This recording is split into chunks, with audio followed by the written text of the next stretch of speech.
welcome back into another video of the AZ Sports Fan. Thank you so very much for tuning in, guys. I really do appreciate it. And now in this video, I wanted to talk about Week 10 preview, Arizona Cardinals versus the Buffalo Bills. Every time I think of this, how deep we are into the NFL season right now, it blows my mind that we're entering Week 10. But yep, that's what we're going to talk about today, guys. The preview versus Arizona Cardinals and the Buffalo Bills. Let's go ahead and get right into it. Roll that.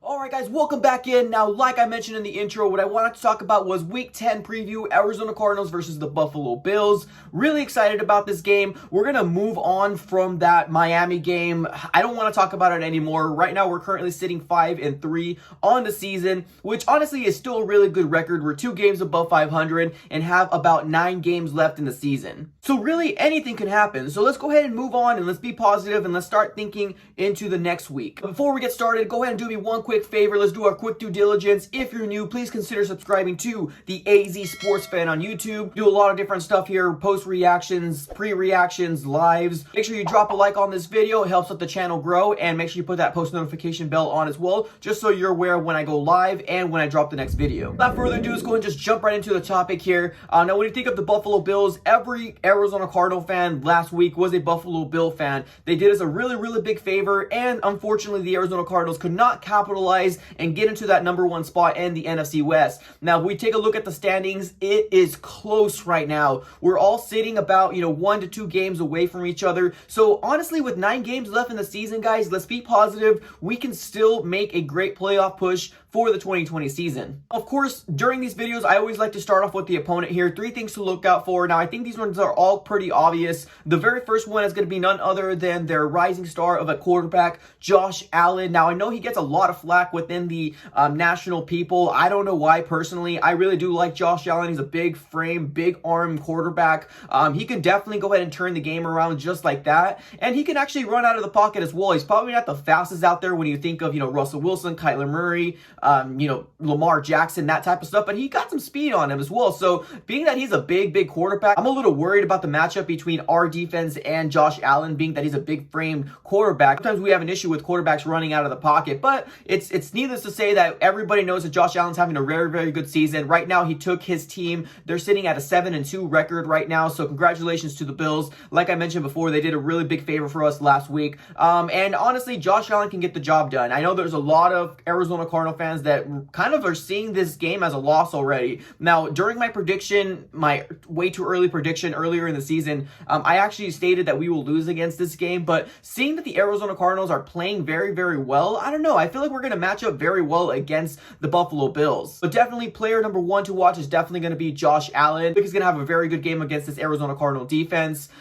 We couldn't stop anybody. We couldn't stop a nosebleed last week, and that was really the most frustrating thing for an Arizona Cardinal fan to watch, seeing that Tua Tagovailoa had all the time in the world, no pressure was put on him, and when he was running out of the pocket, it seemed like nobody wanted to touch him. It was really frustrating. I hope we clean that up, but Josh Allen is going to be the guy that we have to put under distress, or he's going to go ahead and tear apart this defense. Key player number 2 to watch is none other than his #1 wide receiver, is going to be Stephon Diggs. A lot of Bills fans are going to say, don't sleep on John Brown. I know. I love John Brown and Beasley as well. I think your wide receiving core is pretty awesome, but let's be honest here. I think your #1 wide receiver is going to be Stephon Diggs. I think that's Josh Allen's #1 read to always look at him, because let's be honest, Stephon Diggs is a very good wide receiver.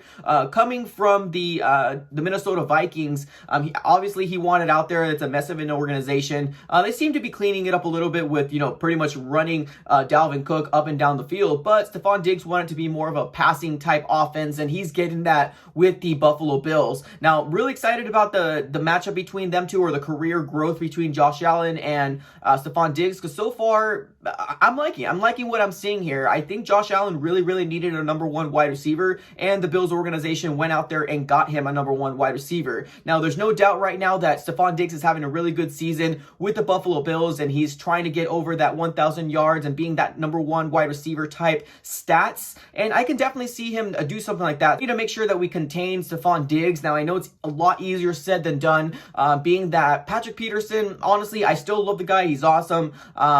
Probably our best cornerback in our team, but he's getting up there in age. There's no doubt in my mind that he's lost a step. Now, I'm not saying he's lost a step so, he's going to get burned. I don't think so. I think he's going to be toe-to-toe with Stephon Diggs, but if I'm going to say contain him to like 2 catches, 3 catches, I don't honestly think that's going to happen. I think Stephon Diggs will get his catches. He probably will get 70 yards, maybe a touchdown, something along those lines. But Patrick Peterson most likely will be shadowing him throughout the entirety of the game. And I really do hope that we get our cornerbacks back, being that Byron Murphy and Drake Kirkpatrick. But we'll take a look into that story later on into the week once we find out who's out and who's going to be playing this game. Key player number 3 to look out for is going to be none other than Tre'Davious White, their number 1 cornerback within their secondary.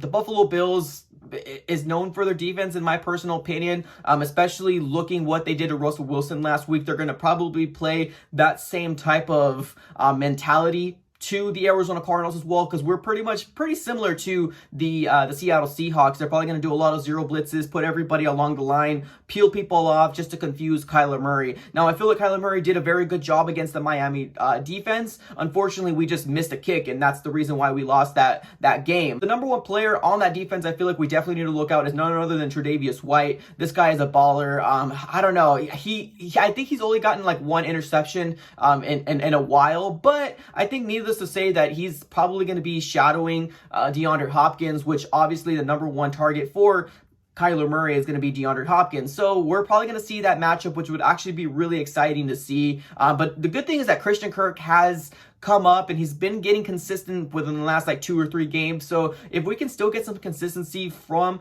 Christian Kirk, I would be super excited about it. But I really do fear their defense, especially because Sean McDermott, I think he's a really good defensive mind coach. So we'll see exactly how we stand up against the Buffalo Bills, but I'm really excited about seeing this game. Let's move over to the other side of the ball. 3 keys to success for the Arizona Cardinals to possibly get the win and go 6-3 on the season. Now, I think it's really obvious here that the Arizona Cardinals need to get a win, especially off that loss against the Miami Dolphins. Now, this game here, we need to do the opposite of what we did against the Miami Dolphins. I think one big thing that we need to make sure we do is send more blitzes. We need to make sure that we utilize Budda Baker's ability to blitz the quarterback and cause pressure along the lines. Now, we've seen it time and time again where Josh Allen, whenever he gets pressure, whenever he's uncomfortable, he makes mistakes. And that's the type of quarterback that, any quarterback in the NFL is. When you're feeling pressure, you definitely do make mistakes, or you're holding on to the ball too much and there's another defensive end comes in and gets you. So that's what I feel like we need to do. That's the number 1 priority in my mind. We cannot let Josh Allen sit in the pocket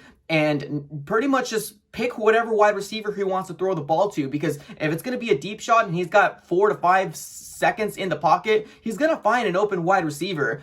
We know now that our DBs are not going to be the DBs that are going to shut you down. So we need to make sure that our defensive line and Budda Baker sending in blitzes, we need to make sure that that actually is effective and coming through. Because bottom line is we need to make sure that we see that type of stuff, that Josh Allen isn't comfortable in the pocket. Success number 1, in my opinion, is going to be none other than utilizing Budda Baker to his fullest potential, send him in for some blitzes, confuse the quarterback. Obviously, along with that first key, I think is very important for the Arizona Cardinals to get turnovers and capitalize whenever that happens. Success number 2, I honestly think it's going to be important that we target DeAndre Hopkins in the first half. Last week, DeAndre Hopkins didn't get a catch and he didn't get targeted at all last week. And I think that was the biggest frustration that DeAndre Hopkins have. Now, there was rumors out there that DeAndre Hopkins was not happy and he ended up going into the locker room. So one of his biggest frustrations, and I'm assuming, is because he didn't get targeted in the first half, which honestly, I'm right there with him. Being your number 1 wide receiver, probably being the best wide receiver in all of football, if you're not getting targeted in that first half, you're not going to have any option to win a game. So we need to make sure that DeAndre Hopkins gets his touches. No screen passes, please, no screen passes to DeAndre Hopkins, but he can get open, and that's definitely something that Kyler Murray needs to look out for, that DeAndre Hopkins is one of those wide receivers that he's going to move around, and whenever he's open, he's going to wave his hand out there. Now, and that's obviously going to have to be the connection between Kyler Murray and DeAndre Hopkins to make sure that he's going to get open for Kyler Murray. He just needs to look for him pretty much. Key success number 3 is going to be none other than the running game. Now, this is a little bit fickle to me here. I know Chase Edmonds had his number 1 starting role here. Everybody was psyched. I was psyched. I was really excited to see exactly what was going on with Chase Edmonds. But we didn't get the job done. That was number one priority here. A lot of fourth downs that we were trying to convert were fourth and shorts, fourth and ones, and we had to, revert to having Kyler Murray do his thing. Now, whether you think that last fourth and one or fourth and inches, whatever it was, Kyler Murray should have done that, yeah, I mean, I agree with you right there. Why take the ball out of your best player's hand? I completely understand. But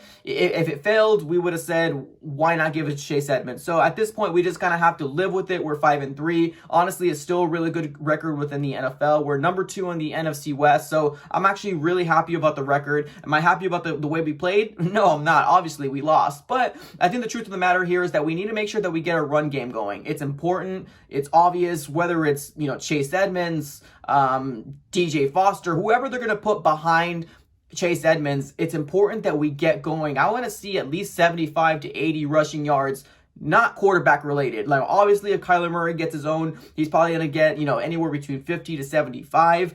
I would love to see it. I love it, but I think, honestly, during this Miami game, there was some times that Kyler Murray took some really, really big hits, so I'm a little weary about him running the ball a lot like he did against this Miami game, being that he had like over 100 rushing yards. I want to see that again, but I think Kyler Murray needs to put a little bit in his mind that you can get hurt, man. One big hit can, alter the season dramatically. So do us all a favor and stop giving us this heart attacks. Go ahead and just do your due diligence. Just slide down and, live to fight that next play. Key to success number 3 is obviously going to be that run game needs to get going. If it's going to be Kyler Murray, then awesome. Just make sure that you go ahead and slide down, because we don't want to see you get injured, my dude.